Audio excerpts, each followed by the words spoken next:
ఉద్దేశించి మన నాయకులు సభానాయకులు నారా చంద్రబాబు నాయుడు గారిని మాట్లాడవలసింది.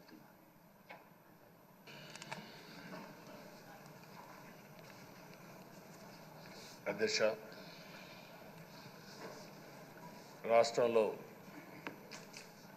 రాష్ట్రంలోనే కాదు తెలుగు రాష్ట్రాల్లో అత్యంత సీనియర్ శాసనసభ్యులు మీరు ఒకరు. బీసీ నేతగా గుర్తింపు ఉన్న మిమ్మల్ని నేడు శాసనసభ అధ్యక్ష పదవిలో చూడడం చాలా సంతోషంగా ఉంది. అధ్యక్ష, అంతవరకు మిమ్మల్ని సభలో ఇక్కడ చూసాం, ఈరోజు అధ్యక్ష స్థానంలో చూస్తున్నాం. చాలా ఆనందంతో చాలా గర్వపడుతున్నాం. అందరి ఆమోదంతో 16వ శాసనసభకు స్పీకర్గా ఏకగ్రీవంగా ఎన్నికైన మీకు నా హృదయపూర్వక అభినందనలు, శుభాకాంక్షలు. ఈరోజు ఇక్కడ చాలామంది కొత్త శాసనసభ్యులు వచ్చారు. ఒకసారి అయ్యన్న పాత్రుడు గారి జీవితాన్ని కూడా ఆలోచించుకోవాల్సిన, మీరందరూ తెలుసుకోవాల్సిన అవసరం ఉంది. మనందరి మాదిరిగానే ఆయన కూడా ఒక హంబుల్ కుటుంబంలో 1957 సెప్టెంబర్ 4వ తారీఖున ఉత్తరాంధ్రలో నర్సీపట్నంలో జన్మించారు. తల్లిదండ్రులు చింతకాయల వరహాల దొర చెల్లాయమ్మ గారు. యువత రాజకీయాల్లోకి రావాలని ఆ రోజు ఎన్టీ రామారావు గారు పార్టీ పెట్టిన మొదట్లో పిలిపిస్తే 25 సంవత్సరాల వయసుండే సమయంలో రాజకీయాల్లోకి వచ్చిన వ్యక్తి అయ్యన్న పాత్రుడు గారు. అక్కడి నుంచి 7 సార్లు ఎమ్మెల్యే అయ్యారు, ఒకసారి ఎంపీ అయ్యారు. ఎమ్మెల్యేగా, ఎంపీగా, మంత్రిగా తెలుగు రాష్ట్రాల్లో తనకంటూ ఒక ప్రత్యేకమైన ముద్ర వేయగలిగారు. ఏ పదవి ఇచ్చినా ఆ పదవికి వన్నె తీసుకొచ్చిన వ్యక్తి అయ్యన్న పాత్రుడు గారు. వారి కుటుంబం కూడా మనం ఆలోచిస్తే కొంతమంది ఫస్ట్ జనరేషన్లో రాజకీయాల్లోకి వస్తారు. అయ్యన్న పాత్రుడు గారిని చూస్తే 6 దశాబ్దాలు రాజకీయ చరిత్ర కలిగిన కుటుంబం. 1962లో అయ్యన్న పాత్రుడు గారి తాత లచ్చా పాత్రుడు గారు స్వతంత్ర పార్టీ నుంచి పోటీ చేసి గెలిచారు. స్వాతంత్ర సమరయోధుడు గౌత లచ్చన్న సమకాలికునిగా పనిచేశారు. అదే వారసత్వాన్ని కొనసాగిస్తూ అయ్యన్న పాత్రుడు గారు ఇప్పటివరకు పనిచేస్తున్నారు. 83, 85, 94, 99, 2004, 2014, 2024లో ఎమ్మెల్యేగా విజయం సాధించారు. నర్సీపట్నంలో తెలుగుదేశం పార్టీ పెట్టినప్పటి నుంచి వారే పోటీ చేస్తున్నారు. అది వారి యొక్క ప్రత్యేకత.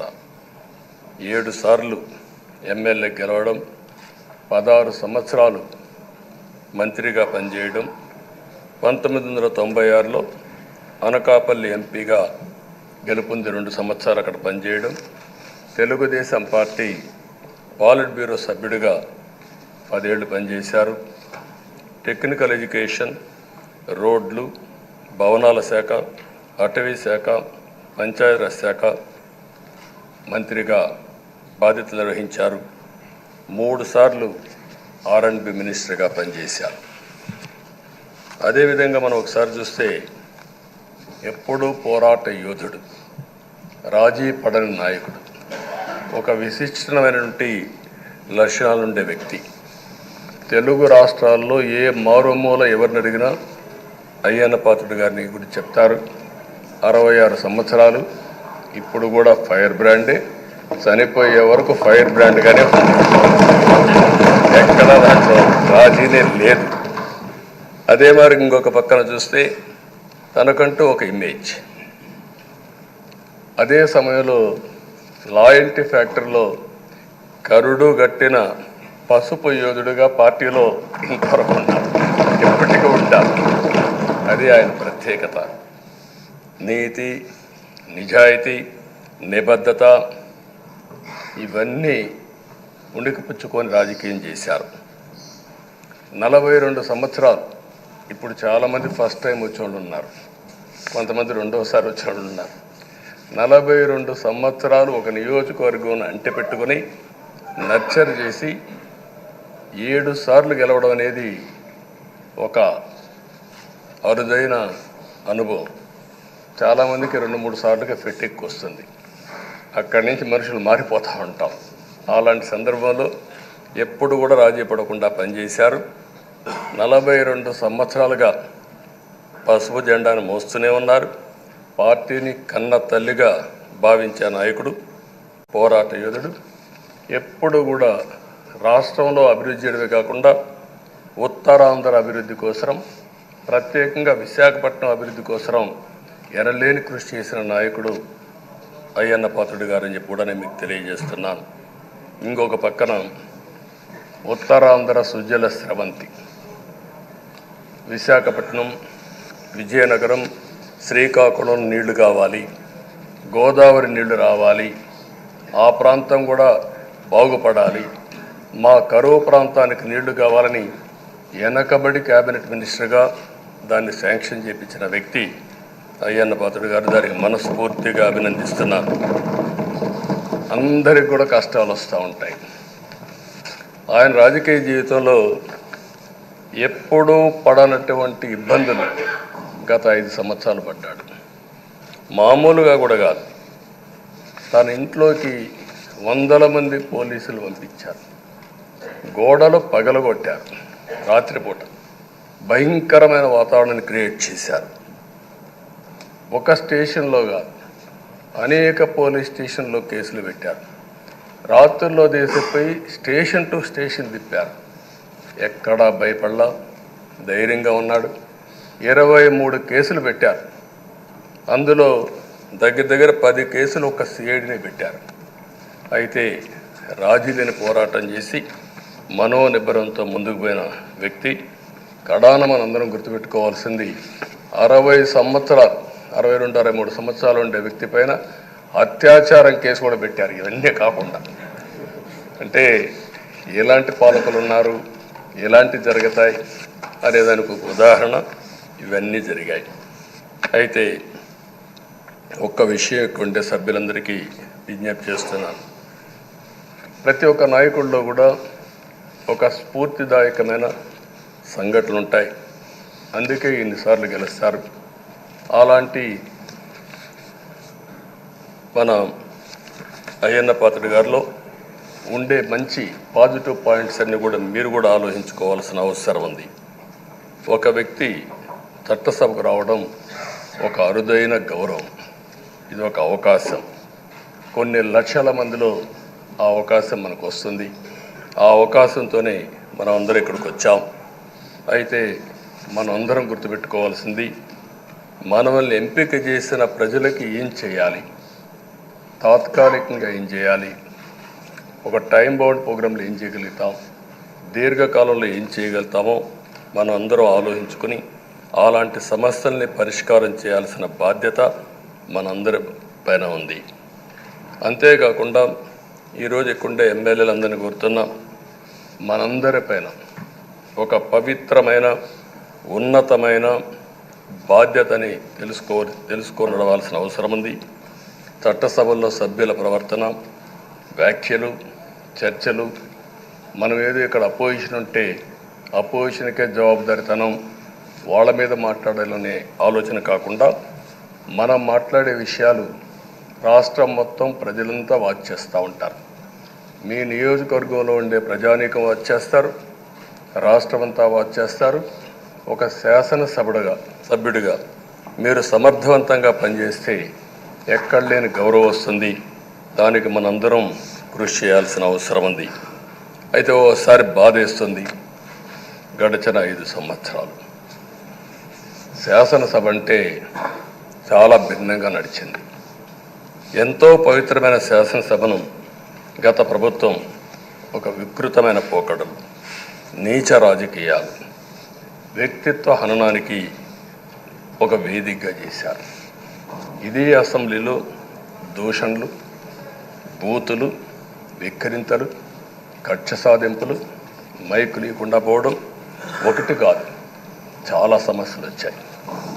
అదే సమయంలో ఫస్ట్ టైం వచ్చిన ఎమ్మెల్యే బాధ్యతారాహిత్యంగా 6-7 సార్లు గెలిచిన ఎమ్మెల్యేని వెక్కిరించడం, బూతులు తిట్టడం, చాలా వల్గర్గా ప్రవర్తించే పరిస్థితికి వచ్చారు. ఆ రోజు ప్రభుత్వం యొక్క వైఫల్యాల్ని క్వశ్చన్ చేస్తే వాళ్ళపైన సభలోనే దాడి చేయడం, నీచంగా మాట్లాడడం, వాళ్ళ మనోభావాలు దెబ్బతీయడం, ఇవన్నీ చేసే పరిస్థితికి వచ్చారు. ఇక్కడుండే నాయకులు నేను చూశాను. ఆ రోజు తెలుగుదేశం పార్టీ 23 మంది గెలిచాం. జనసేన లేరు, బీజేపీ లేరు. కానీ ఆ 23 మందిని గెలిచినాక ఇదే అసెంబ్లీకి వస్తే వాళ్ళు ప్రవర్తించిన తీరు మీరు చూస్తే చాలా బాధాకరంగా ఆ రోజు పనిచేసే పరిస్థితికి వచ్చారు. ఆ రోజు ఒక్క విషయం మీరు చూస్తే, నేను కూడా ఇదే హౌస్లో చాలా బాధపడిన సందర్భం రోజు ఉంది. మెంబర్స్ అందరం ఉన్నాం. నన్ను గురించి, నా కుటుంబాన్ని గురించి ఇష్టానుసారంగా మాట్లాడితే కనీసం యాక్షన్ తీసుకోవడానికి నాకు మైక్ ఇవ్వమని అడిగాను. మేము నిరసన తెలియజేసి ఎడతామని మైక్ అడిగితే మైక్ ఇవ్వలేదు. ఇవ్వకుండా మీరు చూస్తే మామూలు సంఘటన కాదు. ఆ రోజు నేను ఒక మాట చెప్పాను, ఇది గౌరవ సభ కాదు, మీరు నాకు మైక్ కూడా ఇవ్వడం లేదు. మైక్ ఇవ్వకపోయినా నేను స్టేట్మెంట్ ఇవ్వాలి కాబట్టి ఇచ్చెడతాను రికార్డు కోసం అని చెప్పి గట్టిగా లేచి ఇదే సీట్లో కూర్చొని ఆ రోజు నేను చెప్పింది అదే వర్డ్స్ మీకు రిపీట్ చేస్తున్నాను. నేను స్టేట్మెంట్ ఇవ్వాలనుకున్నాను, మీరు మైక్ ఇవ్వకుండా చేశారు. అయినా నాకు బాధ లేదు. మళ్ళీ చెప్తున్నా, ముఖ్యమంత్రిగానే ఈ హౌస్కు వస్తాను తప్ప అదర్వైజ్ రాజకీయాలు అవసరం లేదు. ఇది ఒక గౌరవ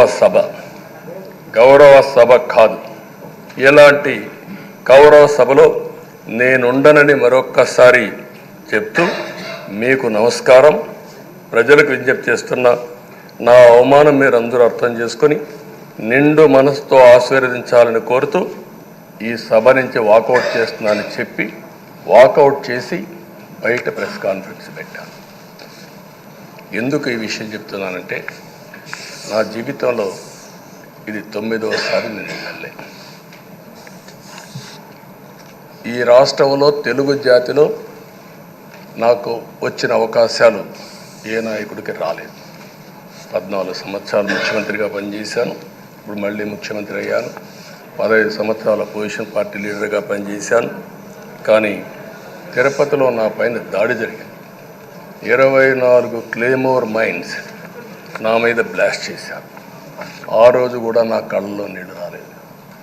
మొట్టమొదటిసారిగా ఎలాంటి సంబంధం లేని నా సతీమణి పైన ఆరోపణలు చేశారు. ఆ ఒక్కరిపైన కాదు, ఈ రాష్ట్రంలో ఆడపడుతులందరిపైన, గౌరవంగా బ్రతికే ఆడబిడ్డలందరినీ అవమానం చేయడం, సోషల్ మీడియాలో పెట్టడం, క్యారెక్టర్ అసాసినేషన్ చేయడం, ఇలాంటి చాలా సంఘటనలు జరిగాయి. దానికి పరాకాష్ఠగా ఆ రోజు శాసనసభ్యులు కానీ, కొంతమంది అయితే భవానీ శాసన సభలో సభ్యురాలుగా ఉండి ఎన్నో పోస్టింగ్స్ పెట్టే పరిస్థితికి వచ్చారు. అలాంటి సంఘటనలు చూసిన తర్వాత ఫస్ట్ టైం నా జీవితంలో ఆడబిడ్డల కోసరం ఇలాంటి హననాన్ని చేశారని బాధపడుతూ కంటతడి పెట్టాను. ఆ రోజే అనుకున్నా, ఇలాంటి పార్టీ ఈ రాష్ట్రానికి అరిష్టం, ఇలాంటి వ్యక్తిత్వం ఉండకూడదు. మళ్ళీ ఈ రాష్ట్రాన్ని గౌరవ సభ చేసి హోందాగా నడిపించే వరకు నేను పనిచేస్తానని చెప్పి ఒక శపథం చేశాను. ఆ శపథం ప్రకారమే ప్రజలు గెలిపించారు, వచ్చాను. ఈరోజు 2 సంవత్సరాల తర్వాత, ఆ రోజు నేను వెళ్ళింది 2021 నవంబర్ 19వ తారీఖున వెళ్ళాను. నిన్న మీ అందరి ఆశీస్సులతో, ప్రజలందరి యొక్క ఆమోదంతో ఈ సభలోకి ఎంటర్ అయ్యాం. నాకు జరిగిన అవమానం కానీ, ఆడబిడ్డలకు జరిగిన అవమానం కానీ భవిష్యత్తులో ఎవరికీ జరగకుండా కాపాడే బాధ్యత ఈ అసెంబ్లీ తీసుకోవాలని అందరినీ కోరుకుంటున్నాను. నా గౌరవాన్ని కాపాడిన ప్రజానీకానికి మరొకసారి మనస్ఫూర్తిగా ధన్యవాదాలు, అభినందనలు. నా జీవితాంతం రుణపడి ఉంటా. మళ్ళీ నాకు జన్మనంటే తెలుగువాడిగా పుట్టాలని, తెలుగు గడ్డ రుణం తీసుకోవాలని నా ఆకాంక్ష. తప్పకుండా ఇచ్చేస్తాను. మొన్న మీరు ఒక్కసారి చూస్తే ఎన్నికల్లో ఇక్కడుండే శాసనసభ్యులందరికీ అనుభవం ఉంటుంది. ఎక్కడో అమెరికాలో ఉండే వ్యక్తులు 5 లక్షలు 10 లక్షల రూపాయలు ఖర్చు పెట్టుకుని ఓటొచ్చి ఓటేయడం, నెల 2 నెలలు పనిచేసే పరిస్థితికి వచ్చారు. వేరే రాష్ట్రాల్లో ఉండే ప్రతి ఒక్కరూ ఇది నా బాధ్యత అనే ఉద్దేశంతో అందరూ వచ్చి ఓట్లేసే పరిస్థితికి వచ్చారు. కొన్ని సంఘటనలు చూస్తే ఆశ్చర్యం వేస్తుంది.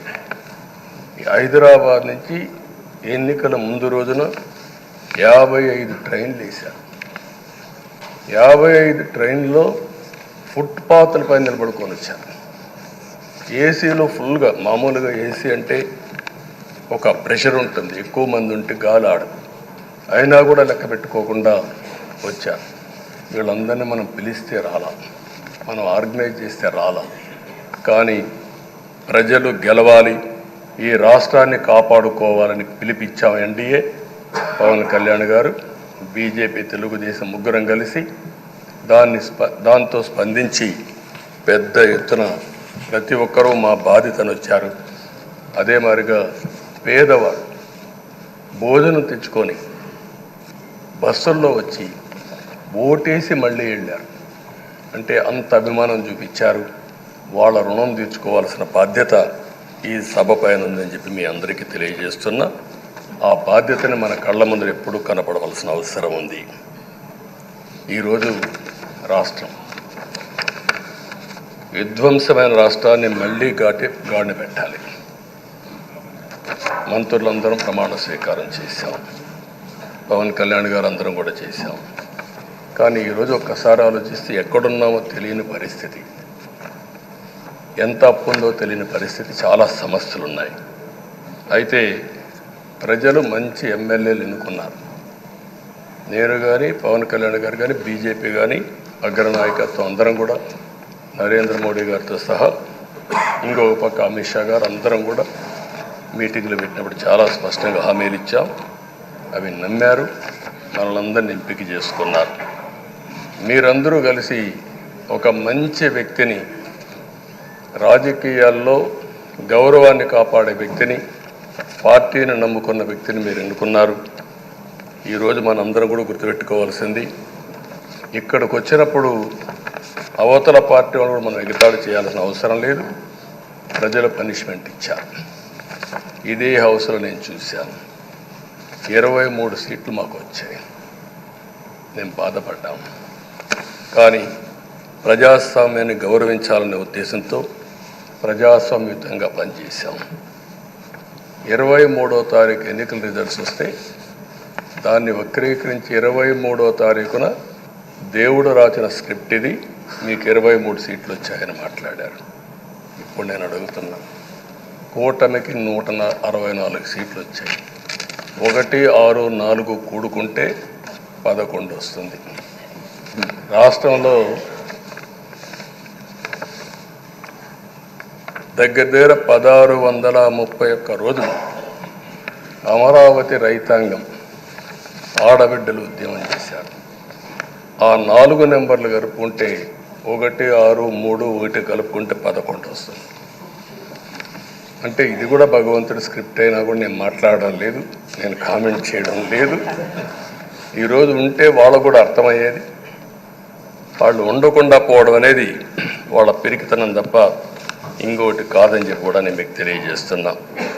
అయితే నేను ఇక్కడుండే సభ్యులను కూడా మిమ్మల్ని కోరుతున్నా, మనం ప్రజా సమస్యలపైన దృష్టి పెట్టాలి తప్ప వీళ్ళ మీద కాదని చెప్పి కూడా నేను మీకు తెలియజేసుకుంటున్నాను. ఆ రోజు పవన్ కళ్యాణ్ గారిని అసెంబ్లీ గేటు కూడా తాకనీయం, అని పెద్ద పెద్ద డైలాగులు చెప్పారు.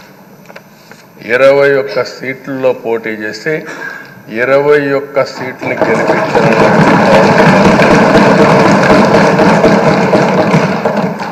వైనాట్ 175 అని చెప్పి 11 కూడా తెచ్చుకోలేని నాయకత్వం.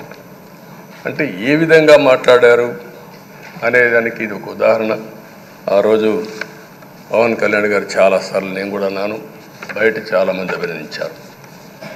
ఎక్కడ తగ్గాలో తగ్గడం, ఎక్కడ గెలవాలనో గెలవడం నేర్చిన వ్యక్తి పవన్ కళ్యాణ్ గారు. దానికి